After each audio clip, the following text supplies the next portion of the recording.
personally, I feel like this is the training I've waited for. Like, this is the stuff that I'm learning, and this is what I wanted to learn and pre-licensing. Like, I feel like it's teaching me how to be a realtor. Yes, So, yeah, which is the intention of the course, right? There's just a lot of practical 100%. building blocks. Yeah, I'm Yeah. soaking this up.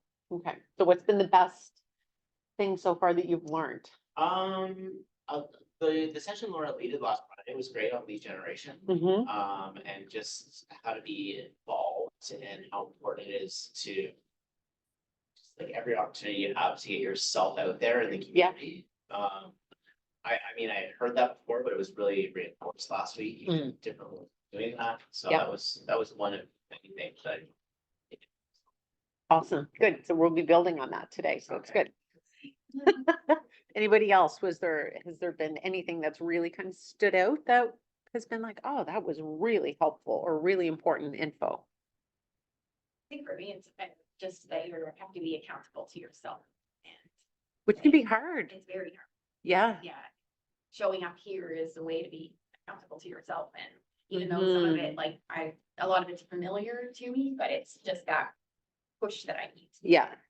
It's funny when it can be very familiar to you, but until you're the one that's doing it and you're accountable to yourself Yeah. and there's nobody else to blame, Exactly. that's where it starts to go, okay, I actually have to do some of this. Yes. Yeah, no, that's good. That is good. Anyone? For me, it was really just, I hadn't done a course like this when I started. There was nothing offered. Yeah. So I feel like I've always had questions that I can't get into, and just hearing it in a course kind of reaffirms, yes, I was doing it right, or. And sometimes that's all you need, isn't it? Yeah, Yeah. yeah, and those questions kind of go away and go, okay, yeah, so I don't have to second guess myself. Yeah. Really useful. Good, that's good, it's good. Been great to hear what other agents are doing, what they've found.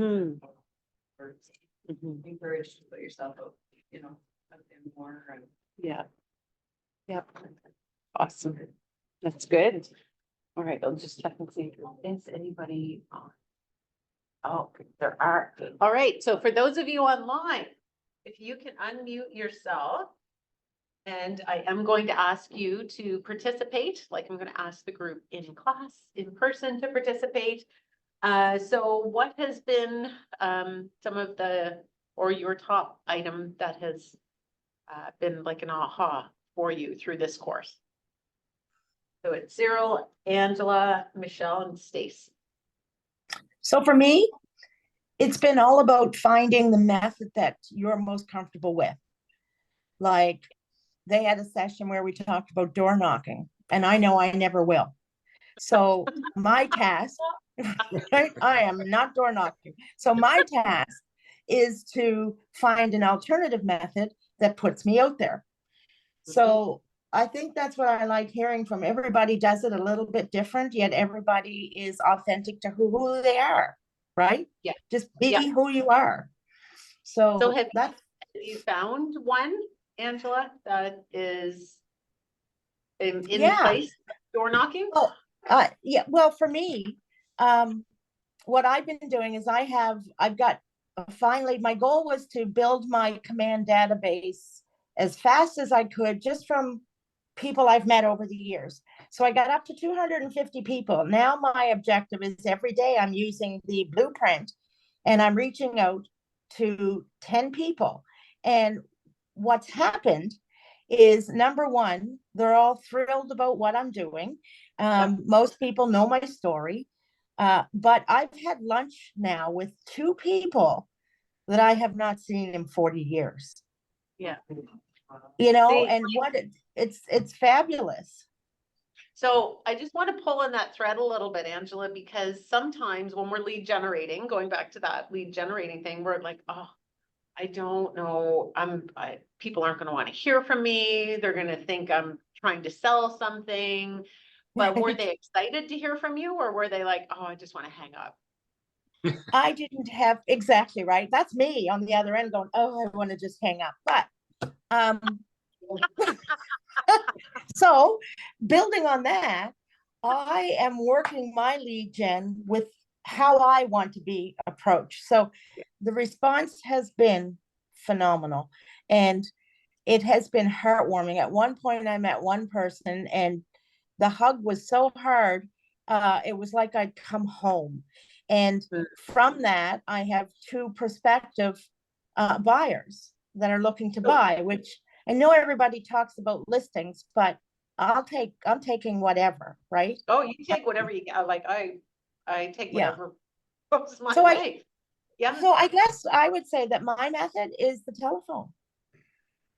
Right? It's just, it's talking to people. It's just making a minimum of three coffee dates a week with people I haven't touched base with in a long time, just to try to expand my network, if any of this makes any sense.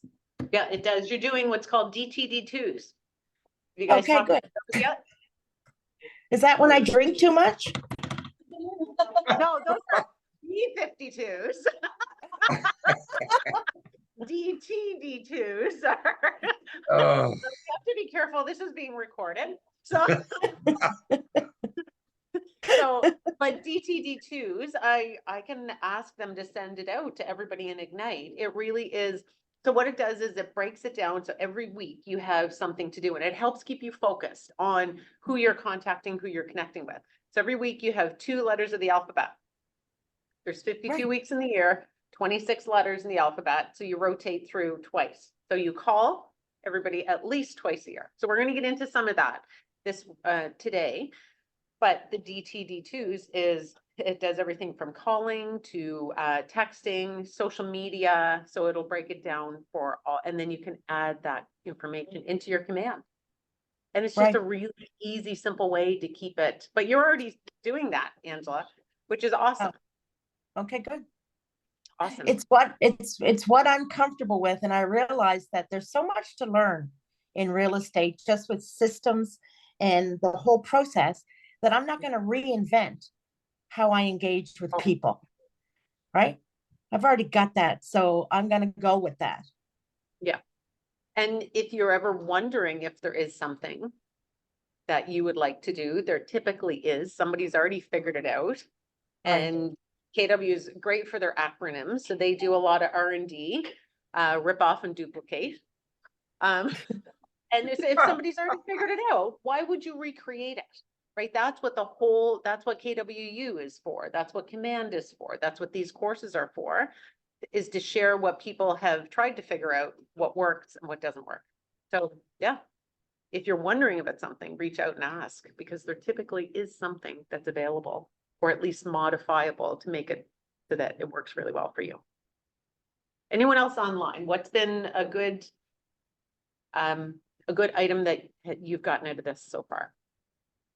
hi there, it's Cyril. I'm not sure there's anything that I wasn't like familiar with, but it's the reinforcement, right, of the ideas that can help me. And I just want to absorb as much as I can and try and learn as much as I can. Yep. So, because it's only been a couple of months and, others know better, right? So it's great to hear from them and their perspective. Plus, Angela, it makes me laugh hard at least 2 or 3 times a session.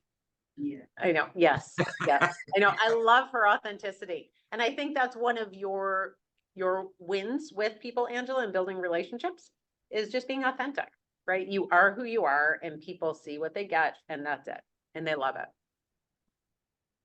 So, anyone else online? We have a couple more now who are online. Anyone like to jump in? I'm going to ask you to unmute yourself if you have any questions. I'm going to be facing you, so I won't be watching the chat.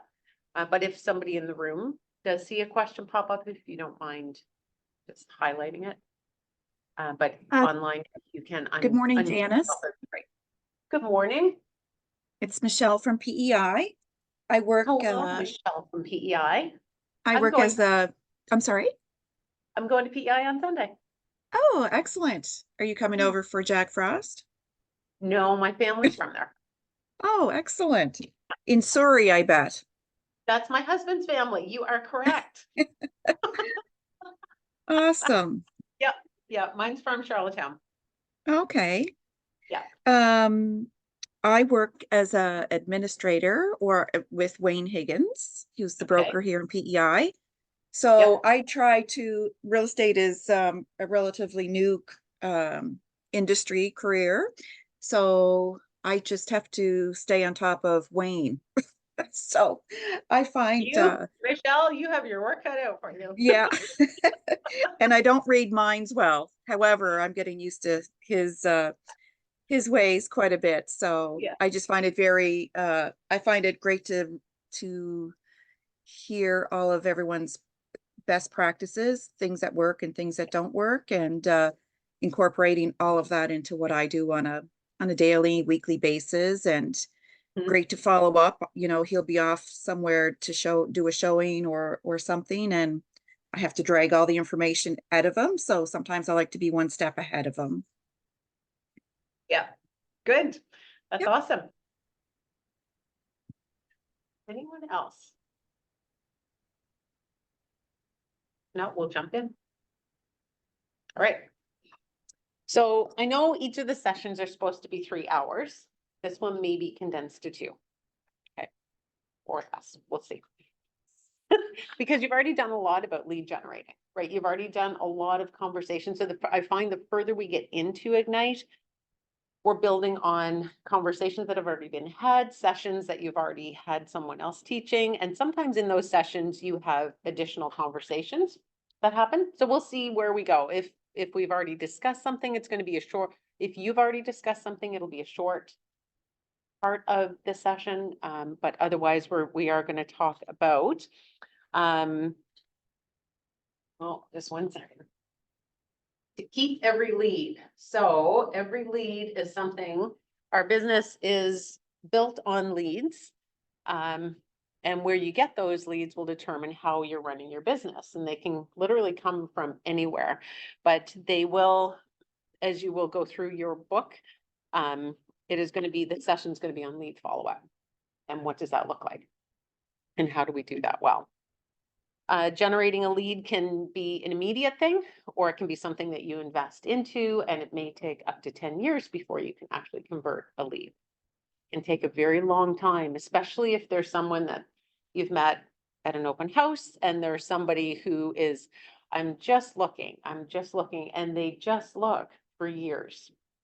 But that will at some point convert into a buyer or a seller or both. And that is where you want to invest in that relationship. And it really doesn't take a lot of work and effort on our part to invest in those relationships. But when we see somebody being really consistent in keeping in contact with us and in building those relationships, it really does foster a trust that is going to be there. And you're going to be the first one that they're going to think of when they then decide they're going to take that step and move forward. So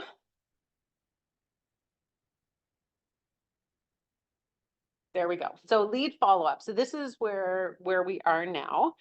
We are in the beginning of the lead follow-up section. We're going to do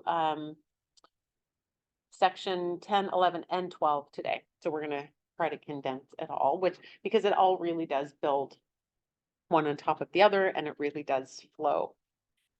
So in terms of leads and capturing leads, what have you tried so far that's worked for you? Calling my database. Yep. So simple. It is so simple, isn't it? So long to figure that out. And how many of us avoid that? Like, I know, but like, I think we all do that. And I think it's easier to just be busy at doing stuff than actually doing the stuff that we need to do. So to call our database is a great one for leads. Anybody else have anything that they've found that's worked or that they've learned from the other sessions? Open houses have been good for me. Mm-hmm. Okay. So what have you found at open houses has worked? Just being there really and being again authentic and I've only done well now 4 because I did one last night, but it's great because these buyers are coming in, they're coming to you. Mm-hmm. And I mean, I find you kind of needed, everything can seem like a strong lead at the open house because, Right. you know, people are telling you maybe Yeah. what they think you want to hear Yeah. or whatever. So you kind of need to figure out how hot that lead actually is. But the clients I'm working with right now, I met, the first open house I did in December. I did one last Saturday, I'm showing rooms to a couple that I met there.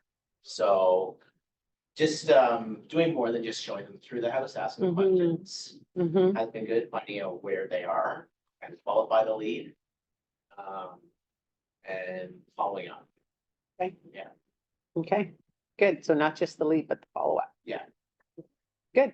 So database, open houses, anything else that anyone is doing?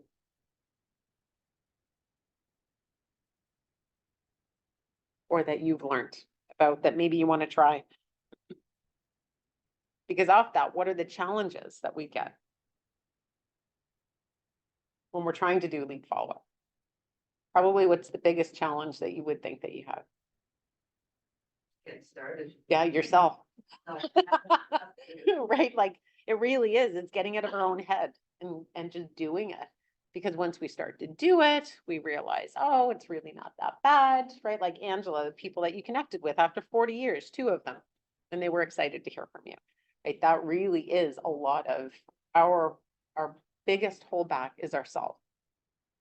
And when we're looking at doing lead follow-up. So if I show you this is the kind of the graph on when people move. So average person moves from somewhere between 7 to 10 years.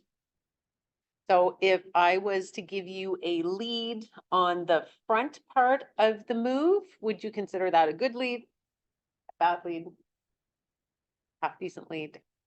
And if they're going up the hill, not down the hill. I'd say visibility. Yeah, because they're getting ready, right? They're getting ready to transact. They're probably qualifying. They may be actively looking like people at an open house. And if I gave you a lead that's on the other side of the hill, what would you consider that kind of a lead to be? Yes, but not a bad lead, right? Not a bad lead. It just might take longer. Yeah, yeah, which I think is a really, if we can change our perspective on that and change our mindset that no lead is a bad lead. Some leads just take longer to convert. They may take longer to build that relationship. They may take longer to have those conversations. They may not answer your phone calls right away, right? But if you're calling and you're sending a message or, you're checking in through various forms, then you're the one that they're thinking of. You are not the one that's waiting for them to come to you again. Because after a couple of years, that could be a long time, right? Before they're ready, and who knows how many other realtors they've been in contact with, or their friend's uncle's mother's brother has gotten into real estate and now they're being referred to somebody else. But if they have an existing relationship that you have just nurtured a little bits over time, then you're the one that they're going to be thinking of. Something I learned yesterday, Chad's my mentor. Mhm. And we're all about sharing here at KW and Yep. on the receiving end, so now I'll share a little tip, which I found very helpful. Chad showed me that in property online. Yeah. You can search, for example, a street, and then it will pop up all the addresses on the street. Mhm. And anything that has not been migrated to the new land registration system. Yeah. That's a really good clue that those people have been in the house for 20 years at least. So that can be a good way to find new potential leads or to go door knock or call Yeah. somebody or whatever, because those people have been there for a while and it hasn't been Mhm. the land registry yet. So I thought that was a really good tip. Yeah. Yeah. And that is a really good tip. So if you're in door knocking, make sure you door knock the whole street. Why'd they target me? Nobody else on the street. Yeah, because you don't know, right? Are they getting ready has it been an investment property for them? But it's always worth checking into. Yeah, for sure. So what we're going to look at is how do we do possible business to probable business to profitable business, because that's where we want to end up. with all of our leads, or with the majority of our leads, is in profitable business. So possible business is when you get a lead.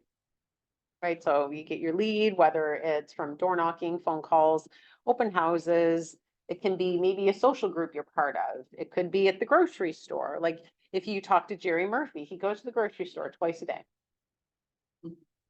In his community, he knows everybody there. He has conversations with people. And that's where he gets his leads. The grocery store. I'm like, how simple is that? We all get groceries. Right? So when you start asking people that have been in the business for a long time, and they share something like that with you, you go, maybe I'm making this more complicated than it actually needs to be. Maybe I just need to continue to do what I do on a daily basis and look for opportunities instead of just focusing on that one task, but continually looking for those opportunities. So we do possible business to probable business to profitable business. So the National Association of Realtors in the States, which will be the same thing as our CREA, they found that when they interviewed people, 73% of buyers only talk to one agent. And 82% of sellers only contact one agent. Really interesting stat. It's a very high stat. Your probability of converting them, pretty close to 100% if they're only, like, you probably have to really mess up. And really mess up, like really offend or really say something or not be prepared, and which does not increase confidence in people. But 73% of buyers only contacting one agent, and 82 for sellers contacting, and that was in 2021 that stat came from. So it's pretty recent. So I think in the market we're coming into, there may be people interviewing more than one agent, especially for sellers, but maybe not. And don't be afraid to ask that question. Are you having a conversation with anyone else? Because then you know where you stand, right? And you can tweak your conversation. And depending on the personality of the person, of the buyer or the seller, is also going to determine how you have the conversation, the information that you provide. The end of March, Colin Bradford is going to be doing a session with us on DISC and clients, buyers and sellers. And how do we tailor our conversation based on their personality, which is going to be really helpful, because then that helps us get in the headspace. You can tell by a conversation on the phone or in person at an open house what type of personality they are, right? If they want all the details and they don't want anything, they're probably a high D, right? So you're going to come loaded with all kinds of information, all kinds of stats. You're going to know your numbers. If it's somebody that is more relationally based, then you're going to be doing more of an I, like a feel good. This is about the neighborhood. This is about the schools. This is about the family and the community, right? It's about the property, but it's about all of the other things as well, because it's about building those relationships. So he's going to help us with some of that, but those stats are pretty telling. So how do you position yourself so you're the one agent that they're talking to? Really is what it comes down to.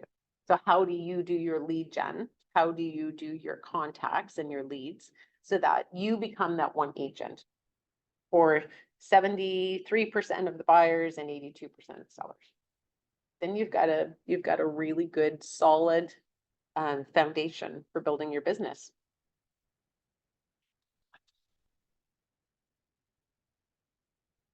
So this is what they said in Millionaire Real Estate Agent. If you aren't first or second in their mind, you probably won't get the business. So again, it just goes back to building those relationships and having that conversation. Who feels comfortable about relationship building and building those connections? Yeah. So when you do what you're naturally doing, what you naturally would do in any relationship, that's where your comfort level is. Don't try to be something that you're not. Don't try, if you hate door knocking, don't go door knocking. Like, you're just gonna stand there and go, hi, I'm Janice, I'm with Keller Williams, and do you want to sell your house? Like, who is gonna want, right? Or you're trying to hype yourself up for that. If that's not where you naturally will excel, find where you naturally excel and do it. There's an agent in Ontario, Glenn McQueenie, who has come down and done some training for us. And his whole philosophy is for lead gen, do what you do. If you play hockey and you're on a hockey team, go play more hockey. If you golf, go do more golf, because that's where you're naturally making your connections and you're building those relationships. If you're involved in your church, be involved more in your church. If you're involved in your school and volunteering, do that more, right? So whatever it is that you are naturally doing, just continue with that and implement your business and be really purposeful and intentional about it.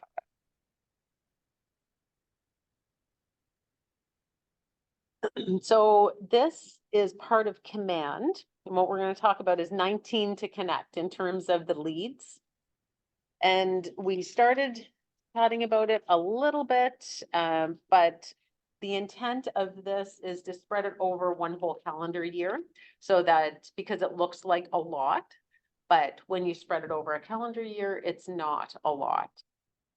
So then you're able to do the quarterly calls, and those are really easy to do, like before Christmas, you know, just call them, wish you Merry Christmas, first quarter. How was your Christmas? Do you have any trips planned? What does March break look like if they have kids?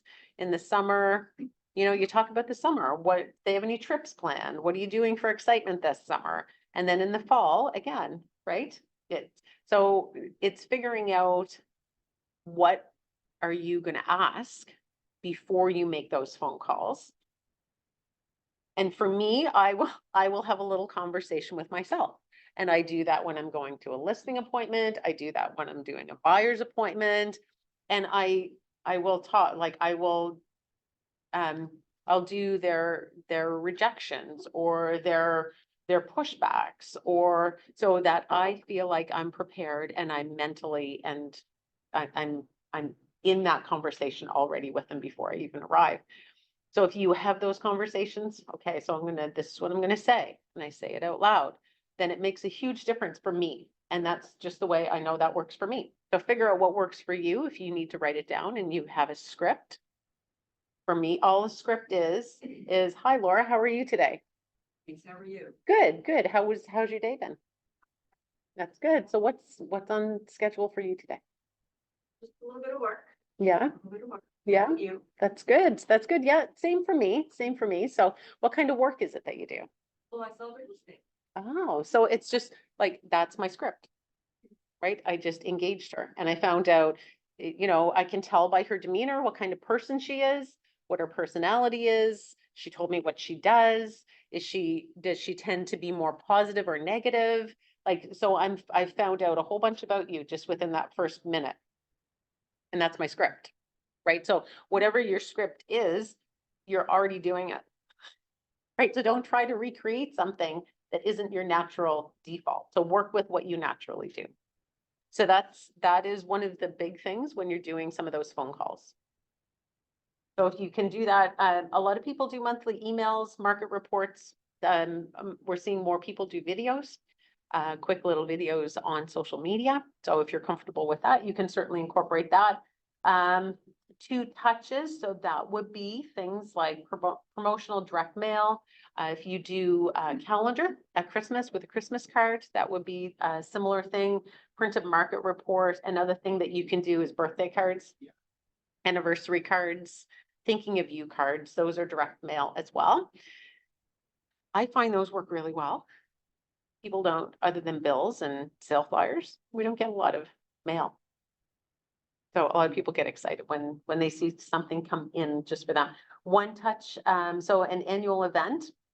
So party, movie screening, a get together. We see a lot of those. Hi, Shelley, that's okay. We see a lot of those in the fall and before Christmas, because it's, you know, people are doing pumpkins, people are doing holiday events, people are doing Christmas trees, pictures with Santa. So we see a lot more of that probably in the fall, but get creative with it. People have done some really creative things. Sometimes those creative things can cost you a lot of money. The whole goal is to keep your budget low. The lower you can keep your budget, the better it is, because then that means your reserve is gonna last longer.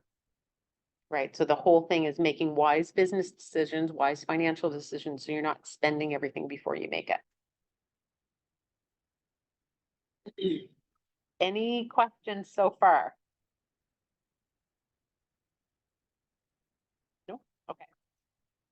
All right, so the next part is consider your lead follow-up program. So we talked a little bit about your leads, but what's your lead follow-up?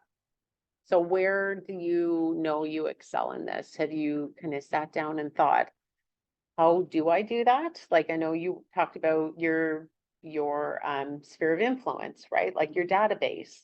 And you've talked about open houses and following up with that. So what is it that you're doing? And so I want you to go through this and then we're going to chat about it. So if you can just take a couple of minutes to answer some of those questions. And I don't know, Shelley, what page that's on. Them, I don't know. If you- 10.5. Thank you, I'm so sorry. Like, you tried to- No. That's all right. Yeah, so if you want to take a couple minutes and just think about that and do a little bit of brainstorming for yourself, and then we're going to share that and what that looks like for each of you. Because I think sharing in this group is a huge part of the learning.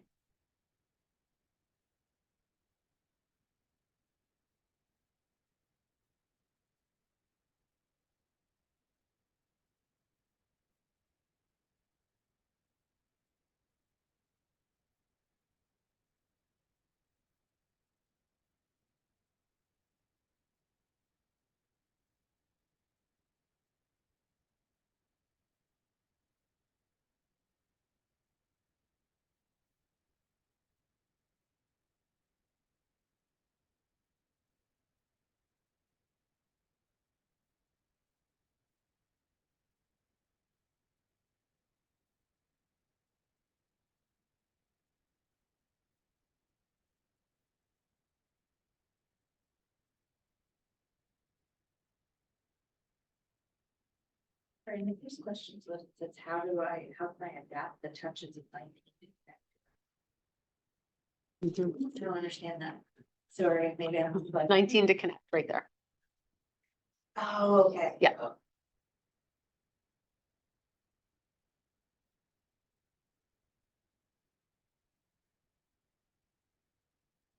And if you don't know, that's okay. We're going to chat about it as a group. Yeah, Go back to the other one. sure. If that's okay with it. Oh, yeah, for I- sure. Here, you know what, we can share. Sit over here, we can share. Since you wouldn't want to give me this to me. I'll share with you, right? Like, not here, well, okay. The least I could do.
All right.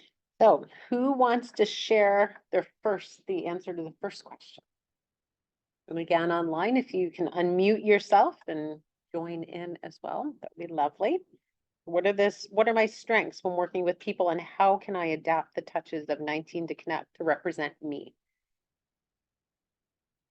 Let's start with your strengths. I just said, like, I feel like I'm relatable, easy to talk to. Mm-hmm. So that makes people feel comfortable and breaks down barriers Mm-hmm. as opposed to coming in with like a me versus them, like. So it breaks down those barriers of like, you know, oh, that initial, oh, what is she selling, or what is she trying to get me to buy, or, you know, she Right. only wants to talk to me about business, like. Yeah. That maybe is one of my strengths, but I didn't really think on how to answer the last part. Shit. Okay. Anybody have any suggestions, knowing that that's how Shelley is, that you could talk to her about anything? Things value, like, sales in the neighborhood. Yep. Yep. Yep. And sometimes you're just checking in with somebody. Yeah, exactly, which was my answer to my next question, like checking in with them about like birthday and anniversary, it's just wellness checks. Hey, did you do okay? Like, you know, you need anything? You know, help Yes. traveling or Yeah. anything. Yeah. And it's a really good, so you hit on a really good one with wellness checks. We've had a lot of disaster in this province in the last year. It's been a very challenging year for a lot of people. And if you know anyone in that area or the surrounding area, check in with them. I'm just calling to see how you're doing. Do you need anything? Can I help with anything? Do you have any family or friends that are in the area? It really is. It's not related to real estate, but it's part of building that authentic relationship. Yeah. Right? And it goes back to that stat of 73% of buyers will talk to one agent and 82% of sellers will contact one agent. If you are the person that's authentically building that relationship, you're going to be the one that they're going to think because you really care. And they know that, because it's not about, your motive isn't, I'm doing this so I'm going to make some money down the road. Yeah, that's Right? Like, that's not your motive. Your motive is you really care. And because you really care, you will make money down the road. right. Right? It's The just, opposite, yeah. it is, it flips it on its head, which when you have that mindset, it's different and people feel it. Right? They know it. They can feel it when you're being genuine and when you're being fake. Yes. It's very easy to tell. I mean, people can. I know. sniff We've that. all experienced Right. that, right? Where you're like, "This-" I find you have some clients that you know right away as you're going through the transaction and when it's done, whether you can contact them again. And whether you Yes. should just walk. or whether you want to. Whether you want to. Yeah. Right. Right, and that's a really good point, Laura, because there will be clients that it will be a transactional relationship and that will be the extent of it. They don't want to be your friend.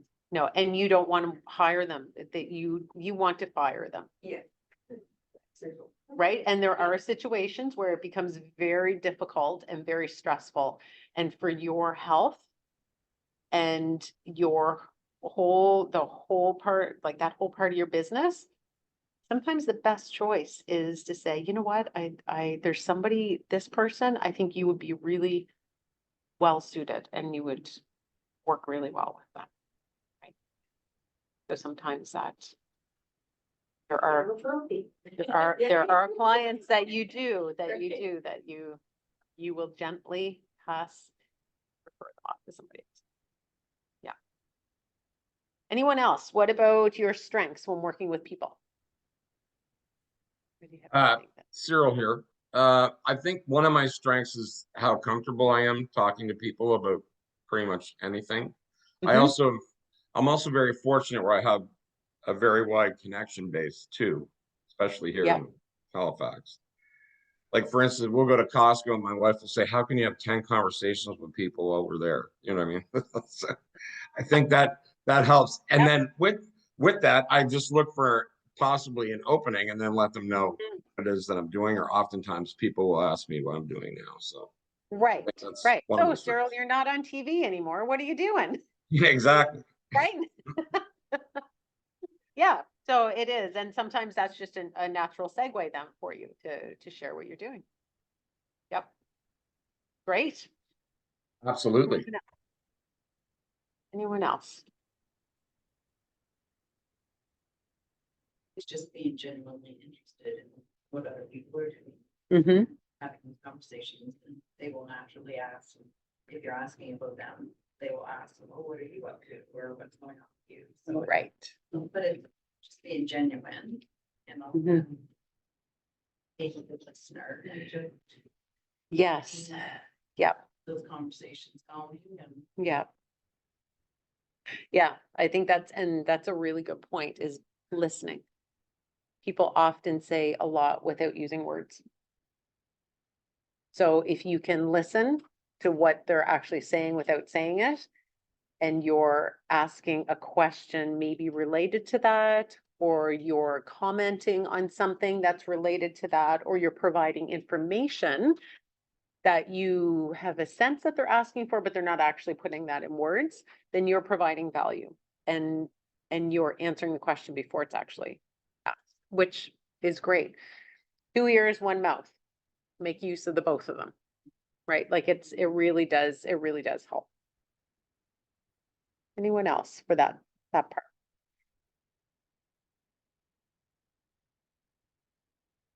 So that really leads into the third question, but before we go to that, for the second one, what are some reasons that I may have for contacting the lead? So this is before you really get them, they're a contact, right? They're still in the lead stage where maybe you've met them at an open house. Maybe you've met them like Jerry at the grocery store, right? Like what's the conversation that you're wanting to have with them? What's your excuse for calling? I have an example.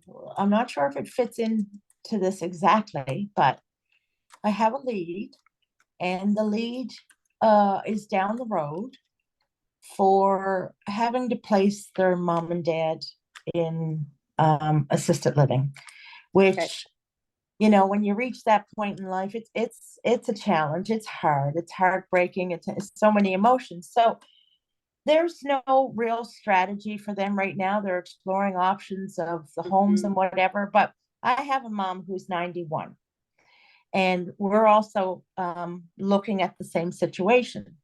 So Mhm. while I have no real business with them at this point, it's all hypothetical that they may be looking to sell mom and dad's home, you know, somewhere in the next 6 months. Yeah. I couldn't help but be thinking about them and their mom and dad. And all I did was I just reached out and I said, you know, you're on my mind. I'm in the same situation, and I just wondered how you all were doing, and I hope your mom and dad are well. That was it. And what was the response, Angela? It it was so lovely because she wrote back and she said, so thoughtful of you to reach out. She said, wasn't aware that you were in the same situation, and it has so many, and it led into a conversation via texting, but it led into a conversation about aging and our parents aging, and how you're never too old to be in the process of being heartbroken about your parents. So I think the side effect of it all was I think I made a connection with her. Oh, I think you did. I think you made a Right? very connection. Yeah. So Yeah. I don't know if that fits right in, but I had no reason to call her business wise. I just reached out to see how, you know, mom and dad were doing. Yeah. No, I think that's a perfect example because it's what we were talking about just a few minutes ago and saying sometimes the reason that you call or reach out has nothing to do with real estate. Sometimes you're just thinking about somebody, or there's been a fire close to them, or, there's been something happen. Or they have young kids and there's a big event happening in Halifax. Did you hear about this? I just wanted to let you know. So there can be all kinds of different reasons, but that kind of a reason, Angela, really connects you emotionally. with somebody. Because if you're journeying through something the same time somebody else is journeying through, it really is a deep connection, not real estate related. But it kind of is, but it's more than that. You can empathize. Oh, She knows that you know. how Right, she feels. yeah, it's human to human, right? It's got nothing to do, and in their mind, you're not trying to sell them anything. You're not trying to sign them up to a contract. You are just caring about what's happening in their life right now. And I think that really makes a difference. It goes back to that authenticity, right? Like really what are we portraying and what are we communicating to people in our actions and in our connections? So I think that's a great example. Yep. Anyone else?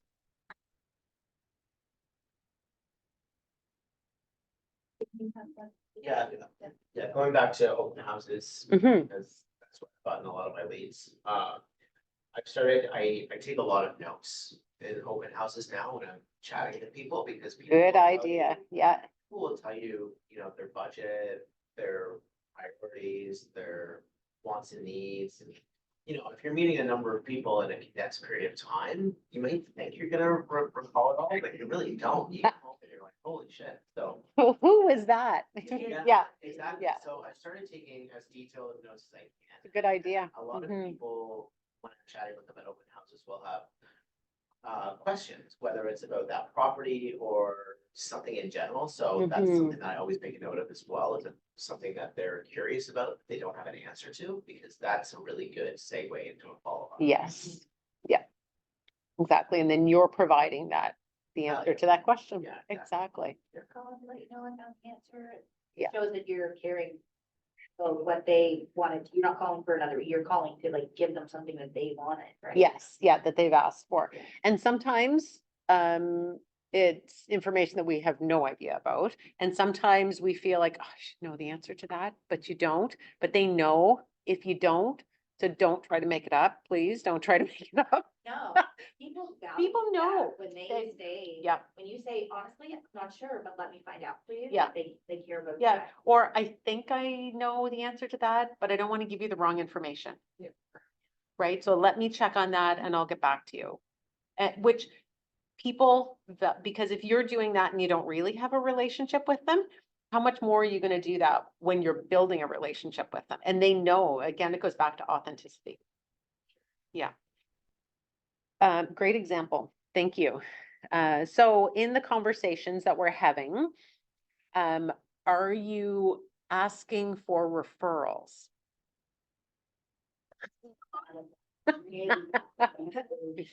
Yeah, It feels so salesy, Yeah, right. right? it needs to be somebody that you have a certain level of relationship with before you do that. It Right. takes the genuineness out of Yeah. that first conversation you just, or what you just finished saying, now you're gonna ask for business. Yeah. Which you tried to avoid. Yeah. all along. Yeah. That's how I feel. I know, yeah. I know. Right. So, and online, are you hearing this conversation? Yes. Okay, good. Just making sure that you can hear all of everything in the room. Yeah, so and it's Maritimes, right? The Maritimes, we are very relational and the majority of people don't want to be hit up for something until I have a relationship with you. Or if you're coming to the door and you're selling me something, I know what to expect. If I'm building a rapport with you and then you ask me for something, sometimes, depending on the personality, people do not appreciate that. So it's reading your audience. But when you have a relationship with them, it's easy to ask. And it's very easy to ask for a referral. And it's just saying, do you know of anybody? I have somebody that's looking in that area. Do you know anybody that might be wanting to sell? Especially to your sphere of influence, man. They are your biggest cheerleaders, your family, your friends, the people that you have already bought or sold with. They are the people that want to see you succeed and they want to be part of it, even though they wouldn't express it that way. They are going to be the ones that are going to refer to you. So don't be afraid to have that as part of the conversation every once in a while, right? You're not going to do it every time you talk to them because some people you talk to them fairly regularly, And then it feels like it's. Yeah. You're always asking for sales. But to be able to incorporate that as part of your conversation, as you're building the relationship when you're a little further down the road, people love to help with your success. And they love to refer to somebody that they would themselves work with. Right, and we're gonna talk a little bit about that too. What about, down, it asks, what is the best for me in my business to time block for lead follow-up? Does anybody do time blocking? Starting to, yeah, I do, yeah, yeah. I tried. Yeah. And I failed. early.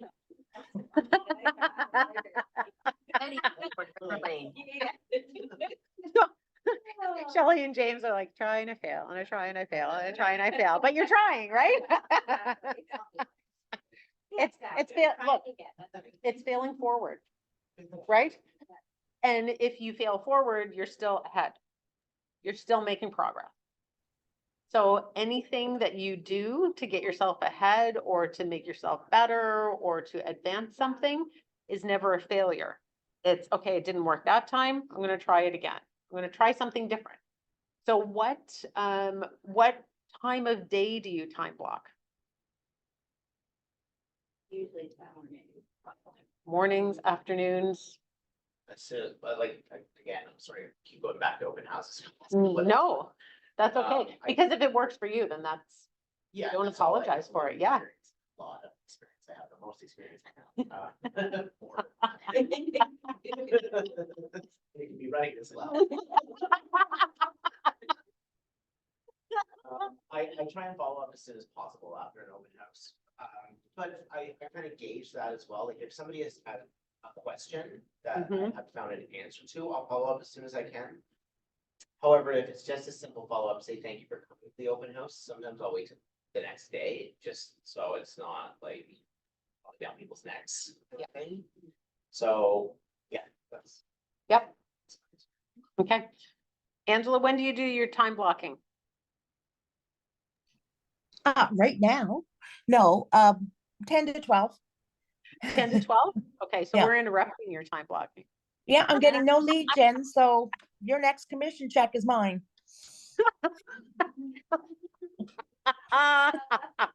Don't tell Aaron. No, what I do try to do is, I love my mornings now that I'm retired, not having to get out and rush out the door.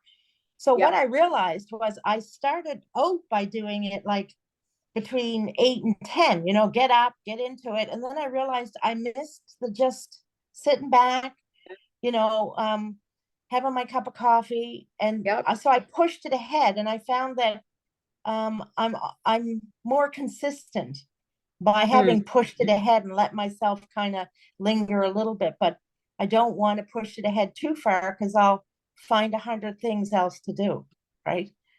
Yep. Yep. Okay, good. So that works for you. So doing it a little bit later in the morning works for you. For some people, I know they do it in the afternoon. Some people I know their days are busy, they do it in the evening. So you have to find what works for you. I know a lot of people that time block say you have to do it in the morning. You don't have to do it in the morning. Do what works for you, right? If you're not going to be successful with it in the morning, don't do it in the morning, right? Do something.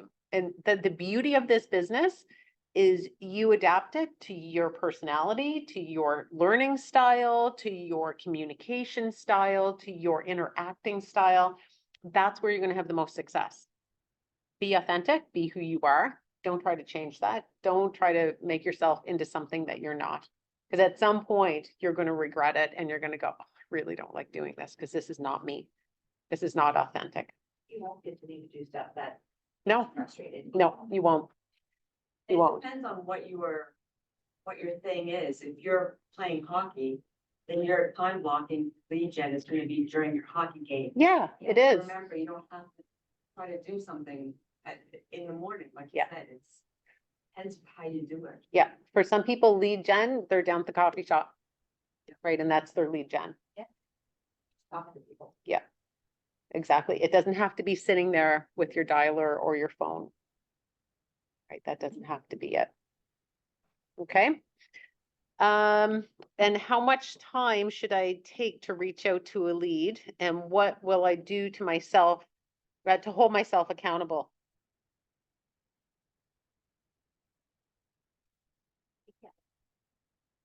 That you're like, you know, a good friend in the office, maybe Yeah. like Laura and I did both together and like we did Yeah. trips together for like, you know, and I mean, it's not been always consistent, but having somebody that you know is trying to attain the same goal and like just having that encouragement to have a Yeah. partner to, like when you go to the gym, right?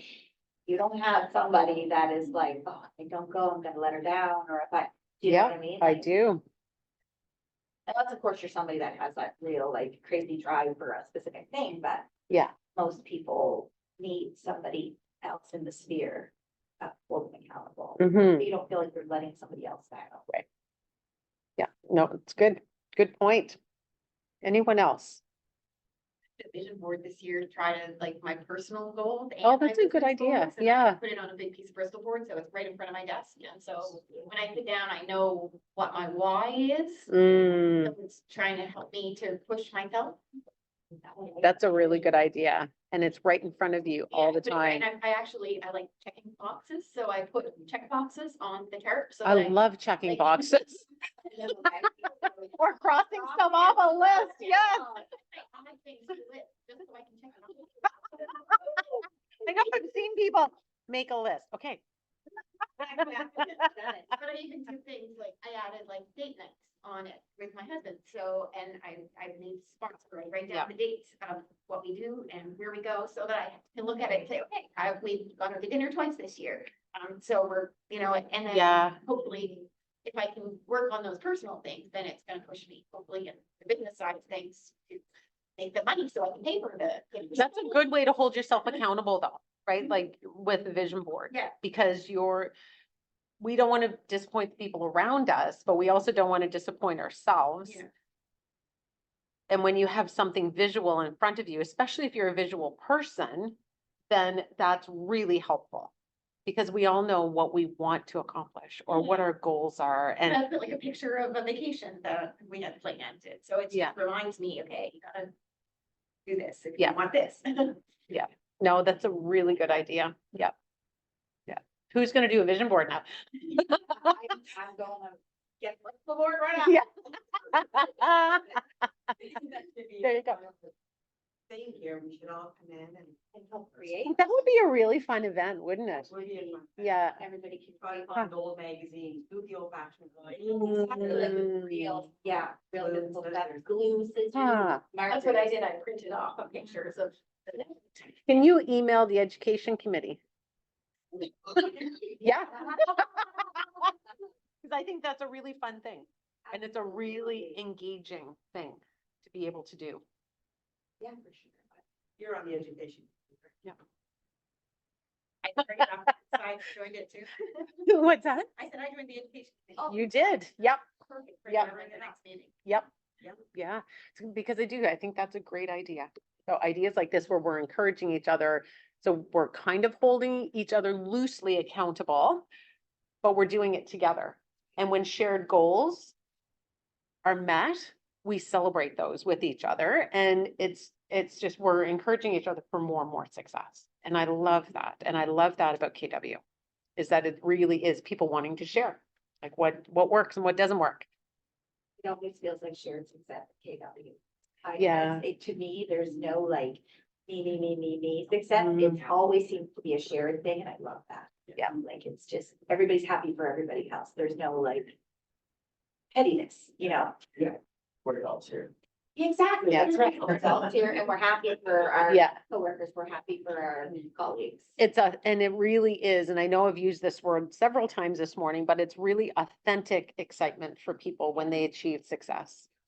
Instead of it feeling like, "Ugh, now I have to do that to try to keep up," Yeah. which is not what any of us want, right? Everybody succeeds at different things, at different times, in different ways. And I love seeing people succeed. And I think it's an amazing way to be able to encourage even more success is to be able to just verbally or celebrate people on social media and, comment to encourage people on social media, even if it's small things. It's great. It really is encouraging. I'm very excited about the vision board thing because I have a can of chalkboard paint I didn't know what to do with, so now I. So chalkboard Yeah. paint, girl, like, does that mean it's gonna be a wall? Well, Lori and I have an office here at the house that we share, so I'm just gonna do a Yeah. little block. She'll be wondering what the hell I'm doing, but I'm just gonna do a little block on the wall and make a little vision chart. Love it. Let's see, where's the chat? Yeah, vision board is a great idea. Yeah, I agree. Not my idea, but love it. Thank you for sharing that. All right, so the next one is so to design it. So the 19 to command, it really can be taken and modified. They have it set up a certain way, a certain structure, but any of the smart plans, any of the plans on command, you can modify them and you can make them what work for you, which is really nice. Be able to take them and personalize them. So this is what one looks like. So the event, an organized neighborhood park cleanup, like that's a great event. And that doesn't cost you anything other than maybe some water and some treats and some garbage bags, some recycling bags. Right? Like things like that are really simple, but they're really easy to do. Another event that I've heard people doing are if you have, so this wouldn't work in the country, but if you're in a neighborhood in a subdivision is in the fall, you get some leaf bags done up with your logo on it. And you distribute them to the neighborhood that you're farming or you're doing a lot of business in. And so that they put all of their leaves in it. And on garbage day, people are driving down the street and all they see is your advertisement. Right? And it's cost you some leaf bags. Yeah. So I've seen that done. There's lots of ways that you can get creative with things for doing events that don't cost a lot of money, but really generate a lot of excitement and interest. So In the first one, what would be something of value? Because it says market reports in the next section, like for the calls, what we need. So I had a call with, this would be an example. I had a call with a client. I was doing a check-in just to see how, because they moved into their new home in November, calling to see how things were going. She loves it, loves it. But she said, I'm really struggling with trying to find a painter. And I need somebody to do a fan, a bathroom fan for me. I'm like, oh, I'm going to send you a couple of names right now. And as we were talking, I was texting her contact for a painter and electrician. And then I followed up with that. How was your experience with them? Because if your experience is not positive, they're off my list. Yeah. Because everyone that I work with is a reflection of you and how you treat your clients, this level of service that they receive, the communication that they receive, the quality, all of it. So it can be something as simple as that. And because she was at a standstill, like she had checked in the local Facebook group and yeah, so it was great. I have a question about that. Feels like a silly question, but when you're looking to add to your list of professionals, how do you find those people in your own community? You just go on Facebook? Sometimes, yeah. You So call those people? I and deal do, with them, yeah. or you just- I call, and so to me, they are a referral partner that I would interview the same way that I would interview a realtor in another city, in another town. So I would ask other realtors or people in the area, who do you refer? Or, you're in a closed Facebook group and you search like painter. And then you look at all the posts that comes up. And you find then a couple of names that are the top names. And I call them. Are you still looking to build your business? What's your turnaround time? What is your service like in terms of your rates? How do you find yourself? Are you comparable? Do you have a couple of people that I could contact? And if they're willing right away to give me those names, I'm like, okay, maybe I have to call them, maybe I don't. if they're like, oh, I'm gonna have to look at that, and then I have to chase them for that, yeah, you're either too busy or those are not gonna be good referral leads. Yeah, so it's, yeah, there's a couple of ways. Another way is to check our KW group Yes. and just search that. Because sometimes people will look for specific areas and there's some real, especially in smaller towns, and there's some great referrals. And if they've already used them, across the generally. Yeah, exactly. And if you're not sure, reach out to the agent that put their name in and just say, what was your experience with them? Yeah. Yeah, because often, well, not often, sometimes you see somebody will put a name in and someone will respond, really, your experience was good with them? My experience was, right? So then there's that back and forth, which is really helpful. It is. And it's maybe not so much about the referral partner as it is about the client they were working with.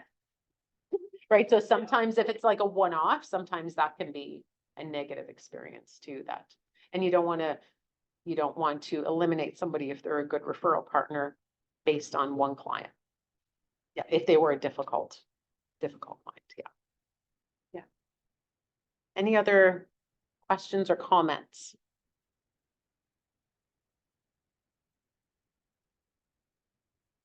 Okay, does this look what we have up on page, I don't know what, 10 point something, 10.6. Does that look easy to do? Does it look manageable over a year? And if there's something on there that does not look manageable, you could modify it. You can take it and you can do something else with it. How important are the newsletters, market reports, that kind of thing? And I'm asking because maybe I'm wrong on this, but I assume there's a number of people who don't want to receive that stuff. Mhm. So Yeah. how do you gauge that, and how much time should you be spending like putting that together? Yeah, no, it's a good question. So the market report you can do through command that you just automatically set it up and generate it. So when you call to check in with someone, you can say, would you be interested in receiving, like, it comes out every couple of weeks or once a month? You set it up for how often you want it to come out. And would you be interested in just seeing what's happening in your neighborhood? And if they say yes, you can add them to it. If they say no, you'd leave them off it. So then they're not unsubscribing, right? Because you've already asked them. Yeah. There's another, oh, I'm trying to remember what the name of it is. If anybody knows, it's through Paragon. Home Beats, thank you. Yeah, yeah. So Home Beats does it right across the province. Command doesn't do all communities in the province. So that's the one challenge with Command, but Home Beats will do everything. And is it $99 a year? I think it's That's one. $1.99. I think it's, I just signed up for the 14-day free trial, and it was more than, I don't know if it was 129 or 149, Okay, but okay. I've heard good things about it. I've heard really good things. I haven't used it, but I've heard really good things Yeah, about me it. too, and then Yeah. I've heard about this one that we have access to without paying for demand. Yeah. So I'm trying to figure out which is best. So it'll depend on where your clients are. So if you do mostly HRM, like within, because there's even parts of HRM that doesn't do, yeah. So check it and see. That would be my suggestion. Yeah. Depends on where you do most of your business. If there's one or two people that are not going to fall within the parameters of what Command will do, then you decide, is it worth that additional cost? Yeah. Other campaigns or? Yeah. So when you pull up your contact, you can see it. So there's like two sides. On the left-hand side, if you scroll down, you can see if their area is covered by Command. Yeah, because it will be like a little, Neighborhoods. Yeah. Okay. Is there a way to see what goes to them? send it to yourself, I set did- yourself. I did that okay. For myself, but I was like, if you have like, say, 10 clients in 10 different areas, you don't want Yeah. all that coming to yourself. to No. see. So how can you see what's gone to them if they had questions or if you wanted to follow up? You can go into it and see, and you can Okay, see what so they're, we went yeah, over- I set that up for myself as well. And what I noticed is it doesn't show souls in my area. It only shows Okay. actives. Okay, And so Home Beats will, it will do sold. Yeah. I wasn't crazy, but neighborhoods all that. And even when something got an offer and got sold, it still showed up. It didn't. It didn't change? It didn't just show whether it's sold or active. It was everything. Okay. So it seems misleading to me. Mm. Yeah. Then you're getting questions. It's not the best information, maybe. Most accurate. Yeah, You're not. unless Yeah. I've done something incorrectly. Does Home Beats, is it affiliated with Command? So can you, you don't have to add all your contacts into Home Beats, do you? Yes. You do. Oh, you do. Mm. Yeah, so Hmm. that would be, you can pull them from Paragon. Can you import them? Then you got Adam Yep. Paragon up too. You do, but if you have somebody, right, so you may not have all of them in there, but if any of them are on Collab Center, then you can pull it Oh, through. great. So that's 2 out of 251. Two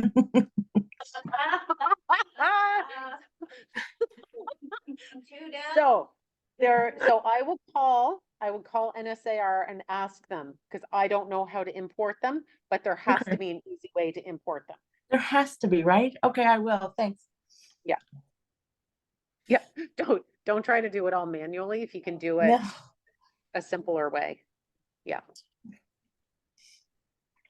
All right, so here we have talked a lot about your value proposition. Can be something really simple, can be something really detailed, can be something like painter referral or Home Beats, right? It can be market analysis, it can be, you know, going to their door and meeting with them or meeting someone for coffee, like providing some of that value.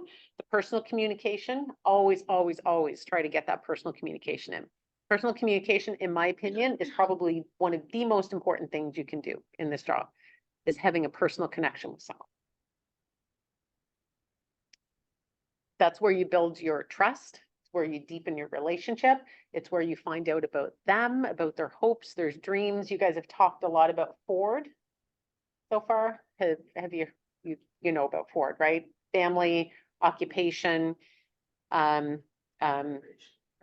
recreation and dreams. Yeah.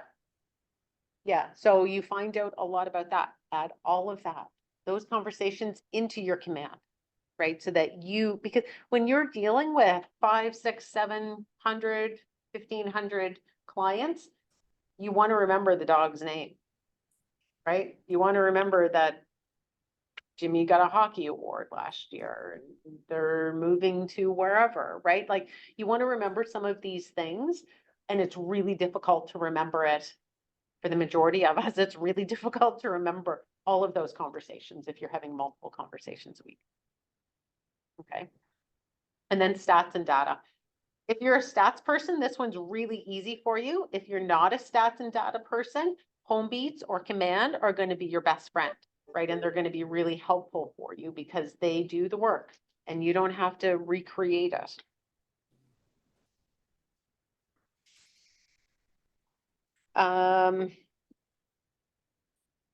This one is the statement question. So potential lead source, these are the follow-up communications. So this slide is a lot about what we had talked about in terms of following up with some of the leads. Some of those questions that we have, you know, why are you thinking about buying or selling? Tell me more about that, right? So trying to ask some of the open-ended questions instead of making assumptions and saying, so you're wanting to sell. That's a yes or no answer. Why are you wanting to sell? You're going to get a lot more information with that. And they're going to want to give you more information so you understand more about that. So it goes back to, you know, in elementary school, who, what, where, when, why, and how. Asking those questions. Why are you wanting to sell? Why are you wanting to buy? You get a lot of information about that. Maybe it's something about the schools, maybe it's something about where they live. They want to be able to farm and they're in a subdivision in the city. You're finding more information. Tell me about that, and what will that do for you and or your family? That speaks to the dream part.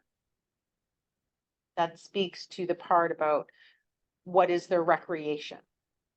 So it pulls in some additional information that you may not get in the why question, but it helps kind of fill in some of those gaps.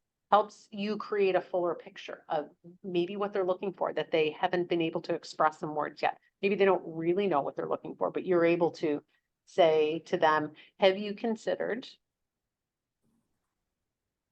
maybe we would go and look at a couple of properties that would have this or this, that may check off some boxes for you. Right, so that again, there you're providing value, you're providing some options and some solutions to be able to help them navigate the process that for a lot of people feels really overwhelming and really daunting. Yeah, I just have a question. Sure. How many times will you follow up with somebody without a response before you stop following them? So I was on a call with someone after family reunion last year, and I thought it was brilliant the way they did it. They would send out, they would call and leave a voice message. They would follow up with a text, and if they had the email address, they would send out an email. But they would stagger that out over a week to 2 weeks, depending on who it was. And they would call, the initial phone call and message would be very simple, be your standard one. The text then would be something that would be just following up to ensure that I got the right phone number and that, that you received my message. And then the email would say something to the effect of, I understand, this is, Janice Chang with Haven Realty Group, just following up on the phone calls. I understand life is really busy sometimes. We also don't want to be bothering you if you're not in a position at this point. Can you let me know, or could you respond with you're not actively looking, or you're not, so that we're not continuing to check in with you, right? And then if you don't hear from that, then I would probably follow up in 3 to 6 months. Okay. But then if you're really not hearing anything, you don't have any existing relationship with them. Some people will continue to do that and continue to follow up, but in my mind, there's a lot of people that go onto sites and are looking at real estate, and you automatically, if you're doing a paid ad through Command, it will put that person into your Command as a lead. They're not really a lead if they're looking at everybody's. Yeah. So if I can finally get them on the phone, I have that conversation. I know a lot of people are looking at real estate, and sometimes people don't realize they're being put into a database. Right. And I'm very upfront with them and just say, I'm just calling just to see, are you just looking, or can I help? Is there some way I can help you and help you navigate the process or answer some questions that you have? And usually it's a really non-confrontational way to approach somebody to say, do I keep you on my database or do I not? Right. And often people will just laugh, oh, I'm always looking at real estate, I'm always checking things out. Yeah. Okay, is it okay if I check in with you in 6 months? And often they'll be like, oh yeah. I did this with someone the other day, actually. They had 8 months ago, I think it was, they were put in through Command into my database. Couldn't get a hold of them. They wouldn't answer their phone. And I sent a text and an email. And I was like, okay. And then they came up in my DTD Tuesday last week, 2 weeks ago. And she answered the phone. She said, oh, I was looking at that because my sister and my mother, we were all looking at moving in together. And now my sister has changed her mind and my mother fell and broke her hip. Oh, so we have a really great conversation. I'm really sorry to hear that. She said, but I still don't know what we're doing. I said, well, maybe, is it okay if I follow up with you in like 3 weeks, 4 weeks, once you have a better idea of what's happening with your mom? Oh, that'd be great. I'd love that. Right, so sometimes you just give that space of time. Yeah. You're welcome. Any other questions, comments? No? Okay. Yeah, so those are your calls. This one is the post lead follow-up. So this goes into a lot of info about, again, we're doing the 19 to connect, and then you move from 19 to connect to 36 to convert. So again, it's another smart plan. Again, they're very modifiable and that you can change them. So we're going to go past that one because this one is what we have been talking about already. So the one to cement is when you have that two-way conversation, right? So I don't want to keep rehashing a lot of the same information just in a different way today, but if you're able to provide a high value touch, such as a phone call, then it actually will help to cement that relationship. What we do know from studies is emails and texting do not provide as much. So phone calls, face-to-face, always will give you that cement in a relationship. People will find it so much easier to say no thanks or not answer with an email or a text. Okay. Having said that, there are people, I had someone one time tell me, depending on their comfort level with talking on the phone and depending on their, I don't want this to sound incorrectly, but depending on their age, our kids 100% would rather text. They do not like talking on the phone. They do not like leaving messages. And I had a young adult, late 20s, say to me, don't ever call me. I will think there's a crisis happening if you call me. And I'm like, oh, that's interesting. So how am I going to communicate with you? All through text. I'm like, oh, okay. So again, sometimes you have to feel out that relationship and figure out what's going to work best. When you meet with somebody, and I always ask, what's your preferred method of communication? What's the best way for me to contact you? Initially, a lot of people will say texting or email, and I'll say, okay, do you prefer a group text or do you prefer individual, right? If it's a couple, and often it's group, so then everybody's getting the same information. Some people prefer WhatsApp because then you can do video calls.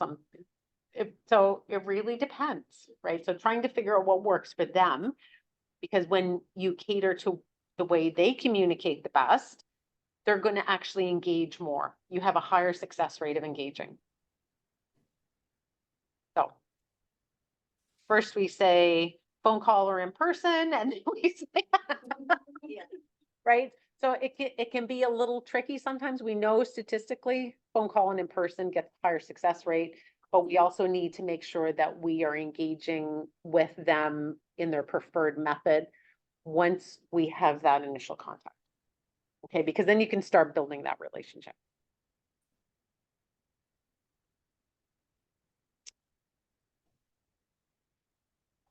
Some people will, if in their providing value, they will give a book, they will give like a market analysis. A lot of people will advertise a free market analysis, a free CMA, but I think most people know they are free. I know. Right? So, and I say that with no disrespect for anyone that is doing it, but I do think most people know, and most people know that if you go on and you can do it yourself until you get so far into a certain site, and then it's a team member that calls you and they're going, whoa, whoa, whoa, this is not what I thought it was. Right? So it's trying to provide authentic relationships and the building blocks for that relationship. So you can provide all kinds of information, but you need to do what's comfortable for you as well. So if you are a reader and you want to provide lots of information such as a book, then that's great. That's great for you. If you want to provide local market, neighborhood market, just especially if they're not ready to sell, but they're kind of like, oh, we may sell sometime in the next couple of years, then that's a great way to say, do you want me to put you on this program that I have that will just update you on what's happening in your specific market, not on the market at large in Halifax, Dartmouth, not on the national market, because that's a lot of the stats that we get are national stats, and they've created a lot of anxiety for people recently. When our market has not dropped to the extent that some markets have, it's been a lot of conversations in helping people navigate that and getting the correct information. Right, so whatever works for you in terms of that value piece.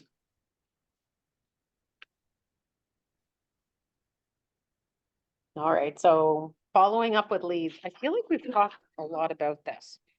So lead generating, converting, because once you have a conversation with them, then all of a sudden they are not really leads anymore, they're contacts. So you put them in as a contact rather than a lead. The effort you give to converting leads must match the effort that you have to generating them. Okay, so if you're putting a lot of work into getting leads, the whole goal is not to have a full database. The goal is to have those leads converted to contacts where you're actually able to pick up the phone or meet with them face to face and have a conversation. Exactly. Exactly. Yeah. Yep.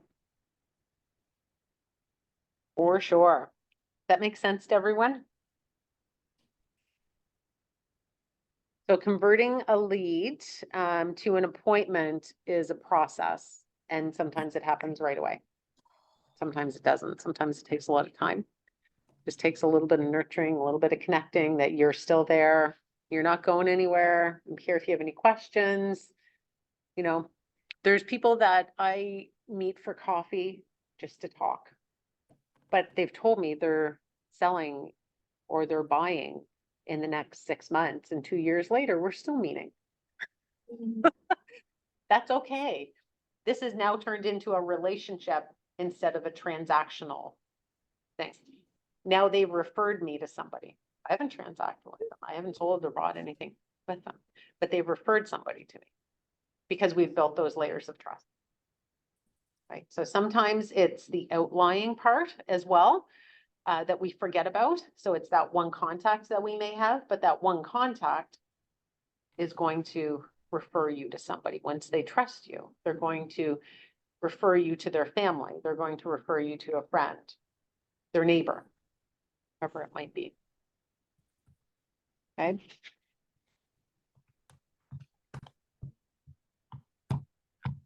Consistently getting every possible appointment from the lead you generate isn't complicated, but it does require preparation, practice, and purposeful action. I think that really summarizes what we've been talking about so far. Trying to make sure that we are just being really intentional and being authentic and doing what works for you.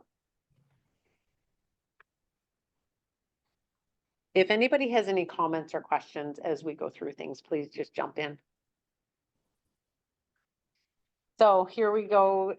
The other one that we talked about very basically is possible business, probable business, and profitable business. We've moved from possible business into probable business when they're a contact. Okay, so capturing the lead is collecting the minimum amount of information, you know, that you would get. So sometimes that's from an online lead. You would get a phone number and or an email and or a phone number. You may not get both. So what do you know, how do you then capture more information? How do you try to meet with them or connect with them? If it's just an email, it's really easy for people to ignore you. And you often wonder, is it actually their real email? So for things like open houses, it's really easy if you're doing a giveaway. Right? People want to win something, so they will give you something. They will give you their contact info. I'm always cautious about that because we don't want to automatically put them into a database where they're receiving all kinds of things, but we haven't made contact with them. They feel like a number then, rather than it being a connection. And when you have a connection, you have a much higher success rate than if you're just pushing information out to them. Because then they're gonna unsubscribe, or they're just gonna delete, or they're gonna ignore. And they're not going to connect.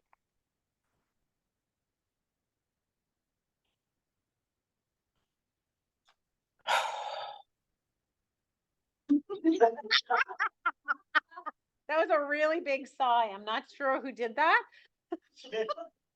Angela, was that you?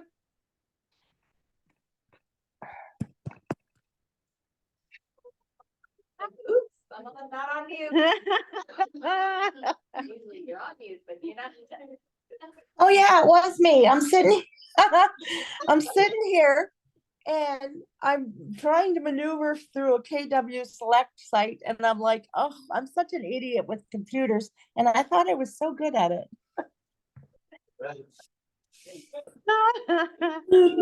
Oh, that's too funny. So capturing information we've talked about, so it would be, examples would be what? To capture information. Yeah, how do you get somebody's info? Contests, yeah, at an open house. Or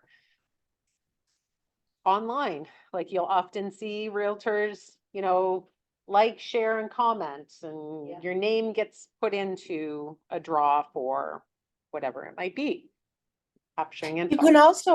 You can also, I noticed on my website, you can change, how many properties somebody can look at before they have to register, Yes. right?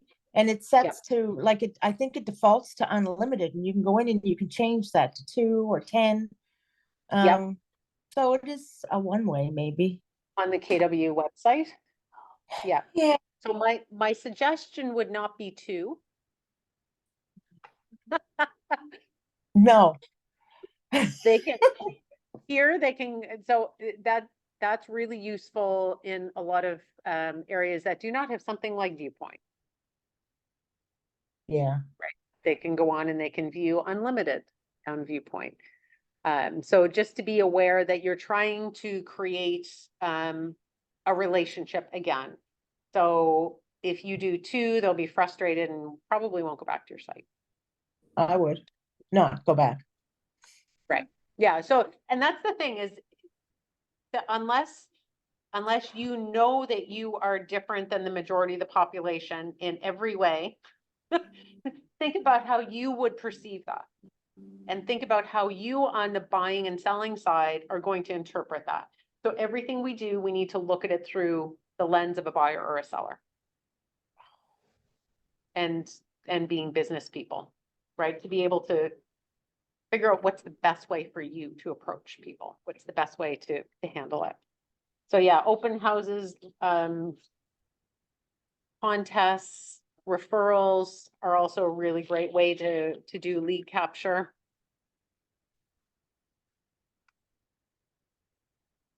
So, and those are really good questions to ask.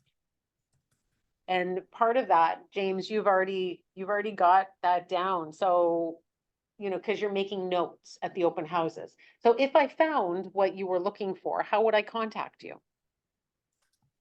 So there's one of that's the who, what, where, when, why, how. There's the how question. How would I contact you? What is it that you're looking for?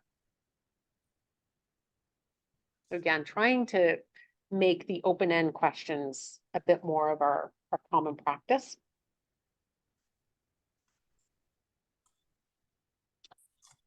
Embed your value proposition into the conversation. Does anybody know how to do that? Or what would be an example of it?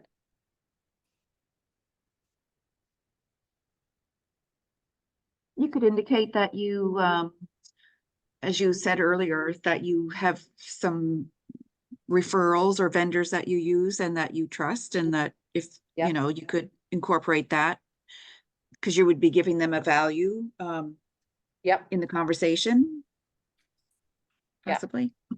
Yep, exactly, especially, and if you're meeting them at an open house and you have no existing relationship and you know that they're considering selling, but they've mentioned, oh, but we need to do so much. Would it be helpful if I gave you a couple of names for a painter? If I gave you a name for a landscaper? You know, and because in my experience, those have been the items that a lot of people are looking for when they're looking at a home or to get their home ready. So immediately you're providing value, but you're also saying, would that be helpful? And if they say yes, how would I get in contact with you to provide that information for you? So it's kind of those building blocks of having that conversation. You're not like, okay, so when can I come over to meet and let me help you figure out everything you need to do? A lot of times people already know what they need to do. Sometimes they don't, but the majority of people do. They know what they need to do. They just don't know how to start the process. So if you're starting to provide some value right from the beginning, well, that was really helpful and they weren't very pushy at all. So people feel a comfort from the outset, which is what you want to do. You want to be able to provide that. So that would be part of your value proposition, just embedding that into your conversation.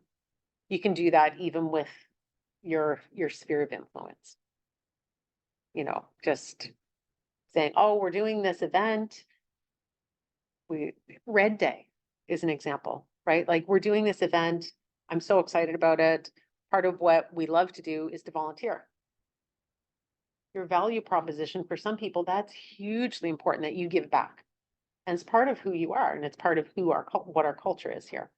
Part of the value proposition, right? So things that you find are value for you, pull them in. And know what you want the outcome of the conversation to be so you can finish with how you're going to lead into the next conversation. Are you going to set it up? Right? Be able to provide more information. And here are the who, what, where, when, why, and how. So these are all conversation questions. Be able to get more information, be able to try to capture some of that lead information to convert them into clients rather than, and into contacts rather than just leads.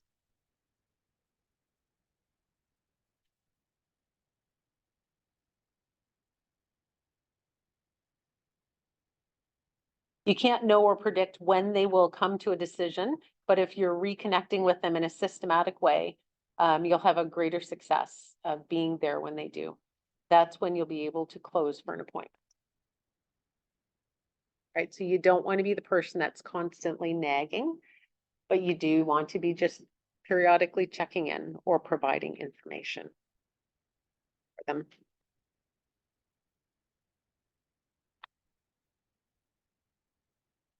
Right.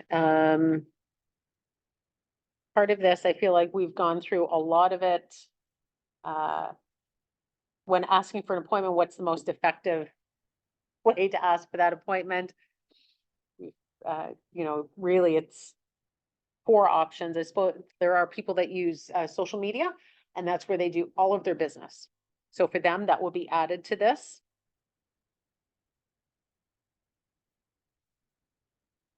In the end, if we can meet and have a good enough reason to meet, then we'll meet. And if they don't, they won't.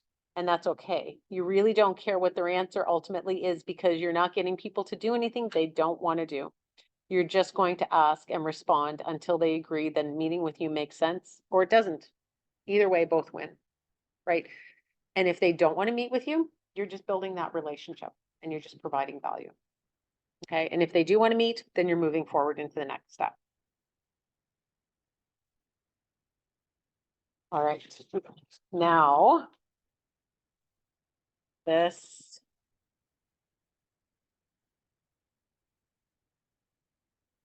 When we're doing things like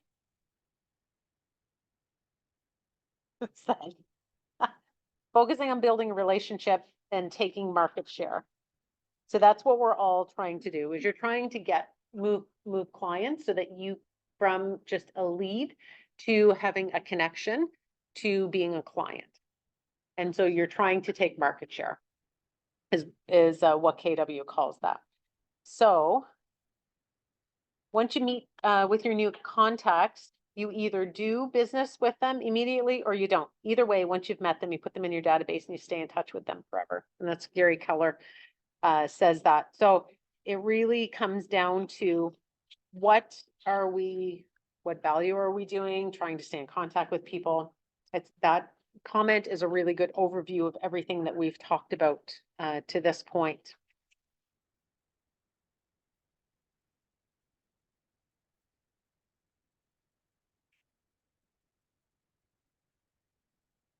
So when you're looking at leads, we talked about the difference between a lead, a contact and a lead. One of the things that's not up in here, but the Y4C2, Y4Cs2Ts, you guys have gone through that? Have you guys gone through that? No? Okay.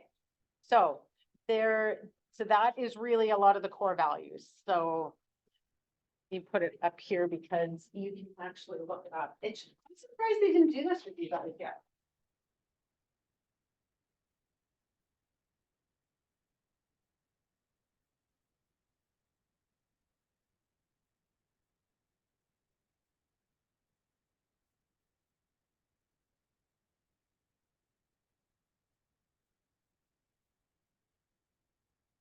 Yeah, KW is great for athletics. That's great.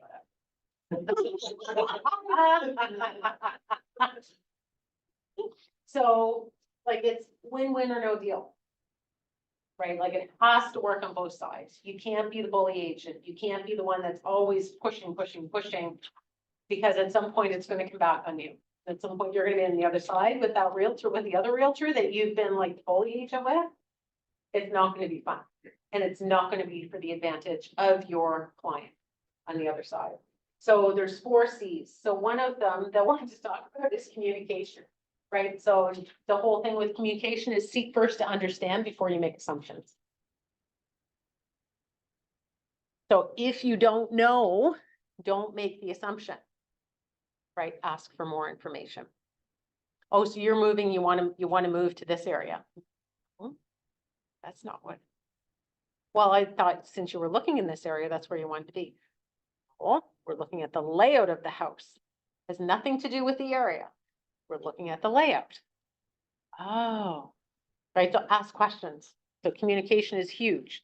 Make sure that you're trying to figure out what the information that they're looking for before you provide information.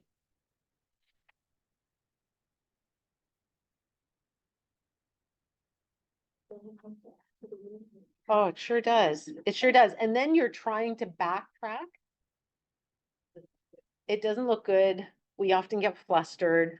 Then we're often trying to recover. Sometimes you're saying something, you're like, oh, I didn't say that. Right. And then it just kind of, it's like, okay, forget it. Enjoy the home. Right. If it's an open house. So yeah, it's trying to figure out what does that communication look like and how much information can you get just from even like what you're saying about making notes. That's great. Because you're gathering the information, you're not making assumptions. Just based on them being in that house. There can be a lot of things, a lot of reasons why they're in that house. What does this price get me in this neighborhood? We haven't even looked in this neighborhood. What does that kind of a garage or, oh, I really like that bathroom. Maybe that's, I want to see it in person. Is that, you know, where we want to be, you know, in terms of the size of that bathroom.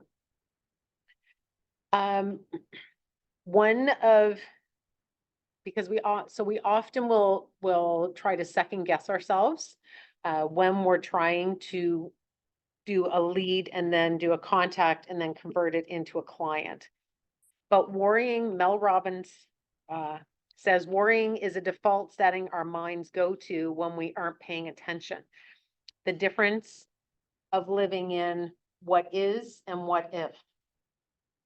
right? So maybe our reality of what is not actually where we want to stay, but it's the what if, right? What if I changed my language? What if I changed my mindset? And I figured out how to ask better questions. So instead of worrying about, oh, I'm worried I'm going to say the wrong thing. Well, like you had suggested about script practice, right? Just trying some of that, trying to reframe how you ask some of those questions.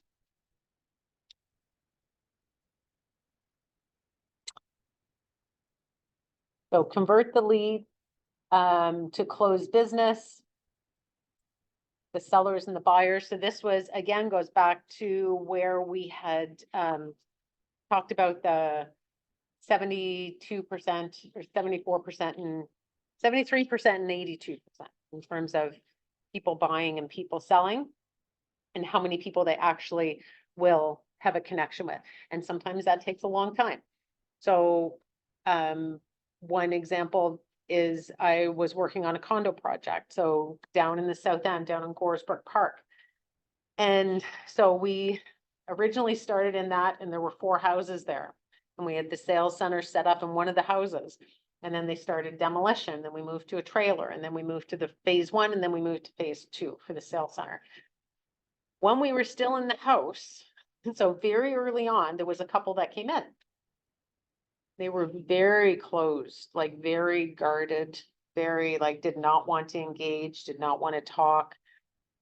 And just, you know, started talking about it was snowing outside and it wasn't great weather, and that's, you know, amazing that they came out in this weather. And we just talked, and we didn't talk sales, we just talked. And so they agreed to give me their phone number because we had forms. And so they did. And I called them just to follow up and see if they were interested in any more information. No, they weren't. But they didn't know if they were going to buy a condo. So, okay, I'll follow up with you again in a little while. Called them again. Okay, I don't know. And so it was back and forth. And so you know this couple. And so finally they said, well, maybe we'll sell our house. So I said, okay. So what, you know, what are you thinking in terms of, this was probably 2.5 years into the relationship. This was not a quick transaction. And so they said, well, why don't you come over? So I came over and we sat down, they had a beautiful deck, sat out on the back deck. And we were chatting and talking, and they were telling me about the house and about the area. Would you like a joint? Do you want to smoke up? I'm like, oh. Like, okay, this is the first.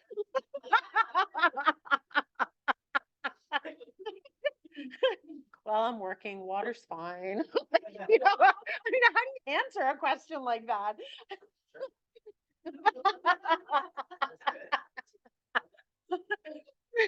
So another 1.5 years, I continued to just check in with them every once in a while. And they made a comment somewhere along the way of, you're the first person that we've had outside our friend or family group that has never tried to take advantage of us because they were older, or because of their lifestyle, or because they were trying to sell them something or get something. And I thought, huh, that spoke volumes to me. And they had their house listed in 4 months. Yeah. And we had a lot of work to do. 5 years? Well, probably 4 in total. Yeah. Yeah. And then from there, my kids had been hearing stories about them. So they came and they helped get the house ready. And our kids did clean up for them and took stuff to the dump, because then there was a health concern for one of them. And For the stash. Yeah. And they just couldn't believe that the construction people that came were so caring and compassionate. Everybody that they came into contact with, they were treated the same way. And they, you know, they ended up transacting, but by that point it was just like, oh, okay, oh yeah, we'll sell your house. But it was different because we had such a relationship. Did I feel like that was gonna happen the first couple of times I had a conversation with them? Absolutely not. But sometimes you just are like, I feel connected with that couple. I feel like there's something there, and sometimes we don't know if it's there to be there for support. Sometimes we don't know if it's there to be there to support in life or in real estate. So for me, that one was a huge learning curve. I'm like, okay, yeah, this really is about more than just selling a house or buying a condo, right? It's about faith in humanity, that they felt like somebody actually cared beyond trying to buy them, make them buy something or sell something. Yeah. So, so that one goes back to, I was the only one that they were meeting with, but it still didn't happen right away. It still took a long time for them to be ready and them to be okay with that. Sorry, that's also a good example of, you never know where an opportunity or a lead is gonna come from, right? Every time you're talking to somebody, needing something. Yeah. that becomes a lead. Yeah. Yeah, 100%. 100%. Sometimes where we least expect it to. Yes. Because you started off saying your first interaction with these people was probably, you didn't assume that you have such a close relationship. Not at all. I still go to their place for coffee, right? Like I drop in with them. It is coffee. It's coffee.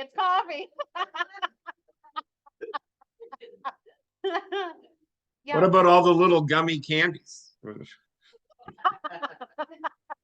No, Cyril, it's just coffee. Because you don't, and it's such a good point, because you really don't know. So if you are not a secret agent and you're just living your life and having conversations with people, people will refer you to someone. So another example would be during COVID, a friend of mine was out walking with a neighbor of hers, and they were just walking and talking. And then this friend said to her, "Oh, our friends are moving here from Ontario, and they have one contact with a realtor, and it was just a terrible contact. I wish I knew somebody. The person we use is not working in real estate anymore." And so she just said, "Oh, you should contact my friend." So this friend did, put me in touch with their friends in Ontario. So they already had a property here. So I sold that and sold them into a house. Their other friends came and I sold them into a house. The sister of those friends came and sold them into a house. The brother of the husband came and I sold them into a house. The original couple decided they were going to sell. So they sold and they bought. Right? Like from one referral. Yeah. And you just don't know when that's going to happen. But when you're continually providing, you're giving back, you're having conversations, you're building those relationships around you, it will happen. Right. And you don't know. And then you kind of look back and you kind of go, wow, that was amazing. And I'm so thankful for that conversation that they had. But they were just out walking. It was not anything I had done other than having good relationships with people that then they were able to check in with and contact and kind of look up and for references. Things. So it's, you just never know. You just never know. I don't know that there's a lot in terms of, I feel like we've talked a lot about communicating with your database, the 6 connection questions, the who, what, where, when, why, and how, include a Mofer.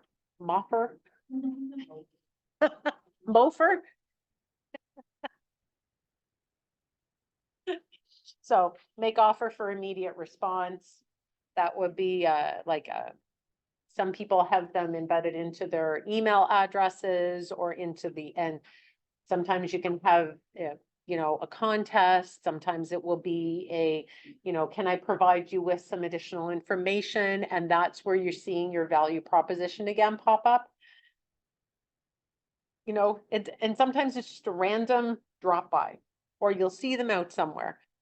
Never ignore people when you see them out. Always, always make a contact. Always have a connection with them, even if you're racing to somewhere else. It's so good to see you. I'm so sorry. I have to run. I have an appointment in however much time. I'll call you tomorrow.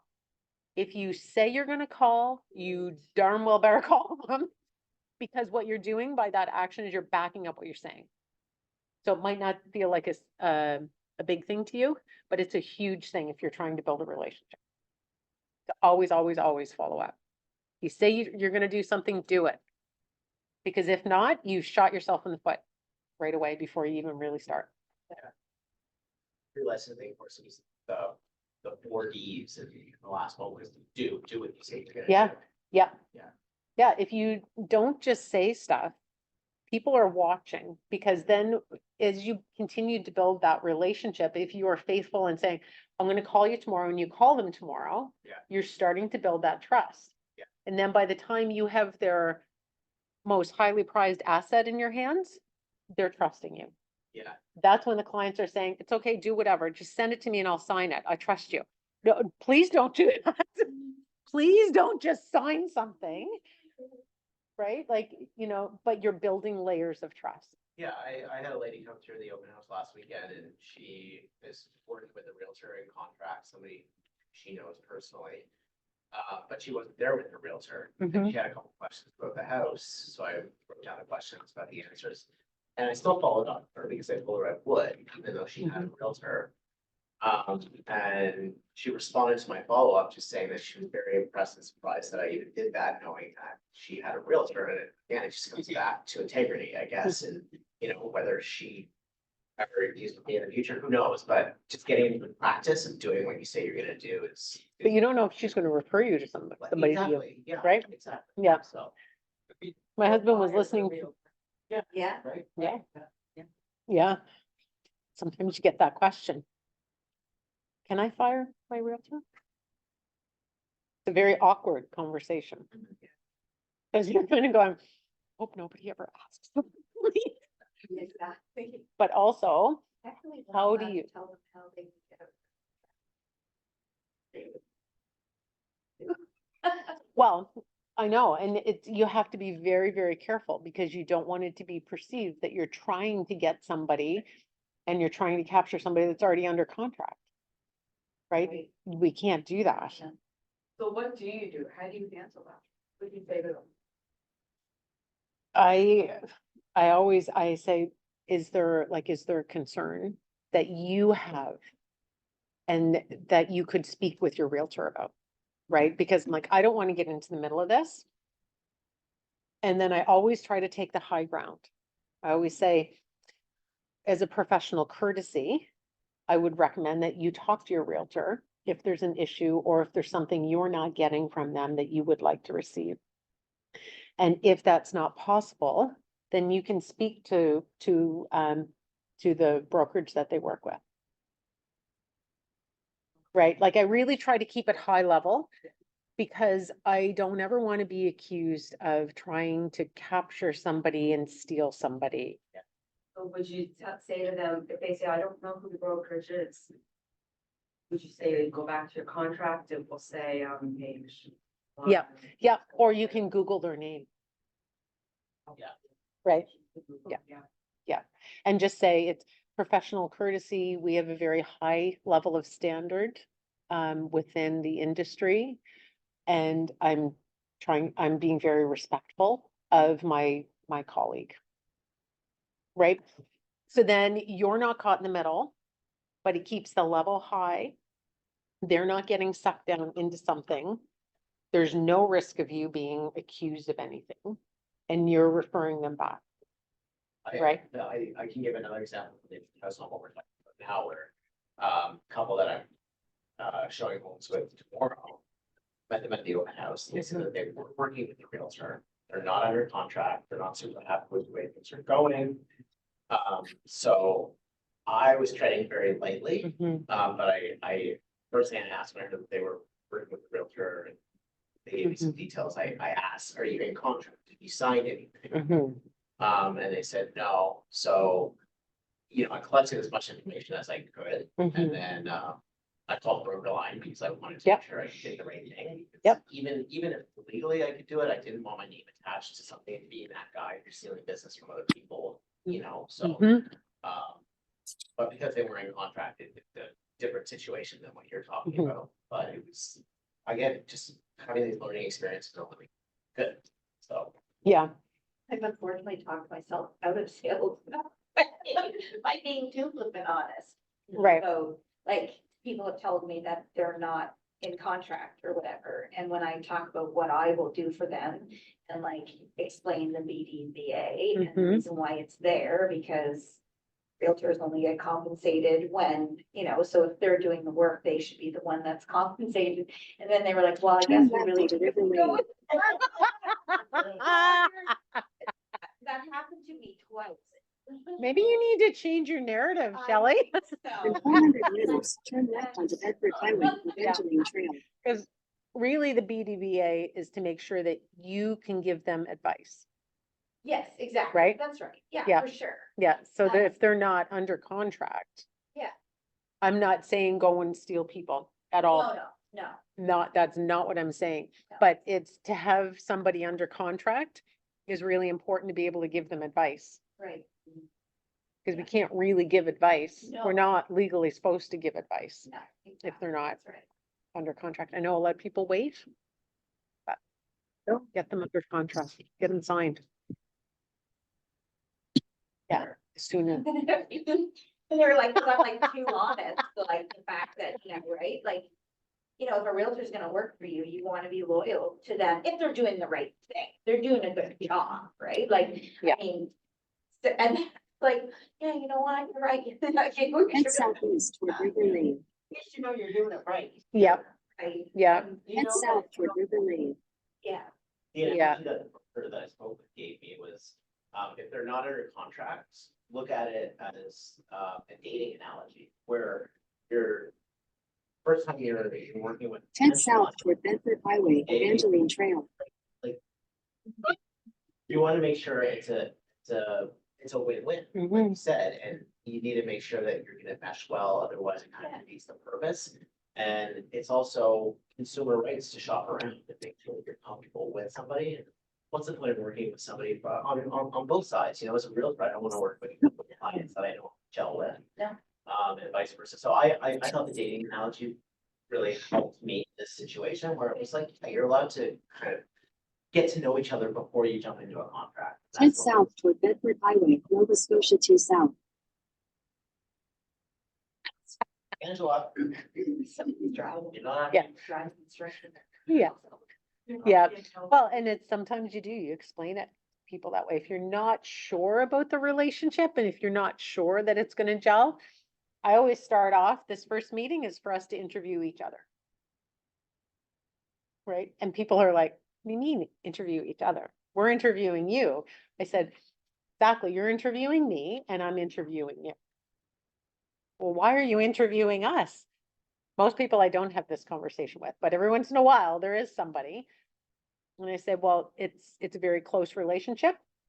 It's a very, we talk about a lot of intimate things in terms of finances and things that have happened in your home and your concerns and your hopes and your dreams. And if I don't feel like I'm the one that's going to best represent you, then I will find someone that does. Right? So it's an easy out for me, but it also holds them accountable because in one particular situation that I can think of, they immediately changed how they were talking and the communication that they had. There was way more accountability when they thought they were being interviewed rather than them interviewing. It was very interesting. It was like a little psychological experiment.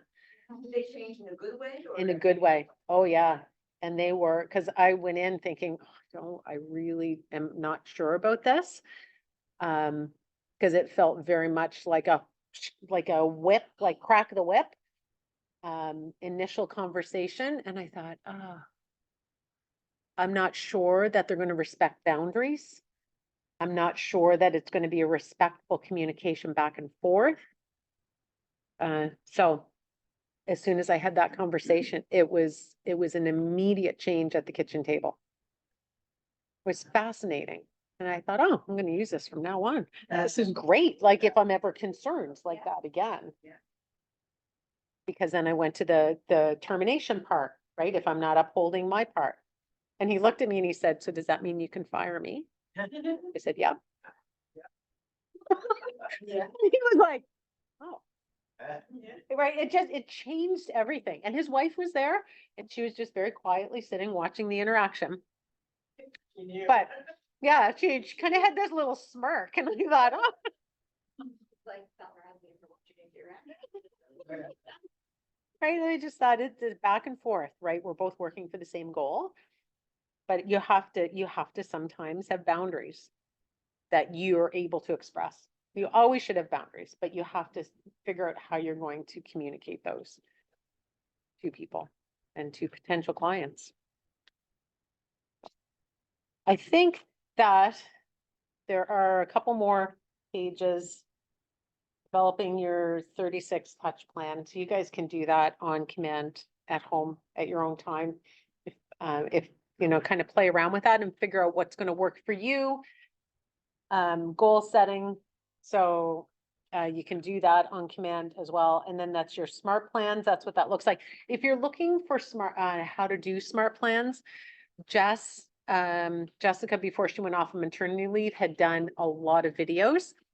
So you can go on to our YouTube page and they're all on there. And I think that's it.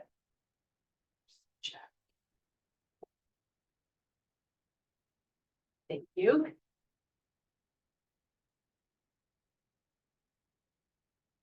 Stacy, I've run Michelle, run good appointment. Perfect. All right, thank you. Yeah, so I think that's it, unless there are questions. Thank you, One of Janice. That was great. You're welcome. Thank you. One thing Yes. that I will send the DTD2s out. I'll send that to Alicia and she'll send it out to you guys. So then you can take a look at it and see what is going to work for you. I really like it and I find it helps to keep me on task and on track. Because it's easy to start out with the A, B, C, D, E, F, G, right? And then you really do fall off. So then the people at the other end of the alphabet, they never get contacted. So with the DTD2s, it's got them all mixed together, which is really nice. So one thing I will leave you with is sometimes with lead generating, we think, oh, I have to do this. And it feels like a chore. But if we can change our wording to I get to do this and I get to build my business, I get to connect with people. I have the privilege to be able to move forward with this. I get to be able to help people find a home. It really is a privilege and we are involved in one of the most crucial times in their life and it really is a very special time. So if we can switch our mindset to have that overflow into lead gen, then it does help. It helps because there's not a lot of us that love doing lead gen. And that's an honest comment. We do it because it's part of the business and we get to connect with amazing people that we would never, ever come across or be in connection with any other time in our life. So it really is a privilege. So I think that's it. We're about 50 minutes early. Hopefully that's okay with everyone. So That's fine on a Friday. it is fine on a Friday, isn't it, Cyril? Anybody have any big plans for the weekend? No snow to shovel. That's a good thing. Oh, nice. Yeah. Fun. Oh, it's small. Skiing on Monday. Oh, where are you going? Just went first. Wentworth? Yeah. Nice. I could go to Martok, but I think I'm gonna try. Oh, Worth it. I don't go yeah. skiing that often, so it's like you ski or snowboard? ski. Oh, I don't Ski. think I could. I need my legs individually. You know what I mean? Like if one is going wonky, the other one can help. Oh, yeah, oh, I know that. I tried snowboarding. No way. Yeah. If they're both practicing the same thing, I'm done. I never tried it. I don't even. I was down, yes. It's very funny. Yeah. Yeah. You can. Yeah, I know. Yeah, at least you can lift one leg up and kind of try to, right, when you're skiing. One that's going wonky, you can just lift it up so it stops Yeah. being wonky. No, it's slow Yes. down. Yeah, so you're not gonna try any of those tips, the tricks that you see on TikTok? No. Like where I'm somebody- not. The snowboarder and they, and then you sit on it? Oh, No, yeah, no, okay. Oh, my dear, last year was so funny. Was it last year? Yeah, so I've gone like once per year. I used to ski when I was younger, but now that I'm older and all my bears are. So I went with my son last year and he did a jump, so I was like, I'll give it a try. Sure enough, I fell, right? And then I couldn't get back up. Like, no, taking off my skis, like sometimes you can just like roll up off your